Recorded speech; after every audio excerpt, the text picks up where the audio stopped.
Doesn't look like we're going to be as lucky with the weather as we were last weekend, Carson. Just kind of dreary and foggy and just meh. Yeah, I mean, you're certainly right about that, Cynthia. Meh is correct. You can see the showers showing up on the radar right now, and these are all pushing from west to east, and they will continue to do so. Not as much activity on the radar as what we saw earlier this morning, but we still have a little bit of drizzle in the area nonetheless. So this drizzle, it's not going to be widespread, but we're still going to see it for parts of the afternoon. And moving through Wood and Upshur County right there, you can see another shower. And then a little further down to the south, Toledo Bend, we're seeing a couple areas of drizzle moving across the lake there, and this will continue to be the case. But oftentimes, drizzle is very hard to detect on radar, so we've got to consult our visibility readings. And they are much improved from this morning because we're not seeing that dense fog that we saw. 2, 3, 4 miles of visibility.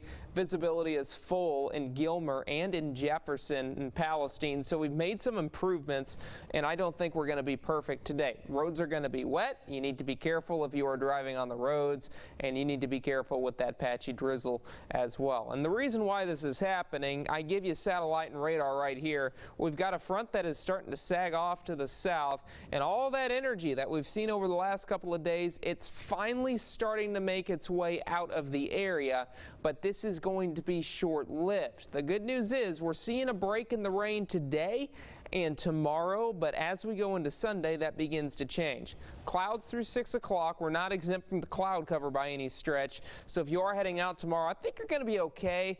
I'd remember that umbrella because there's still a little bit of evidence of drizzle. It's not going to mount out to anything much, maybe 1/100th of an inch or 2/100ths of an inch, but as we go into your Saturday evening, we're going to have to start watching off to the north and to the west for our next storm system. That was 3 o'clock tomorrow afternoon, 5 o'clock tomorrow evening. We're still seeing the clouds, but then we zoom out. This is important. I've got to use a longer range futurecast for this because it's just right outside our window.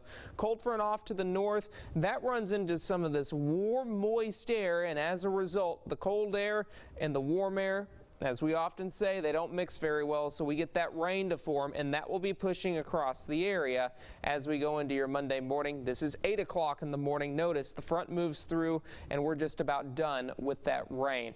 Now, let's talk about those temperatures right now because this will be an interesting thing today.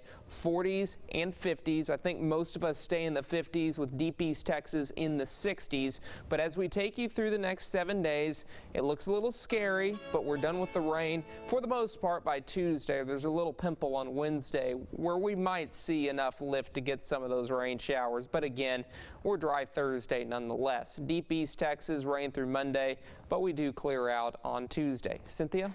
Thank you, Carson. Here's something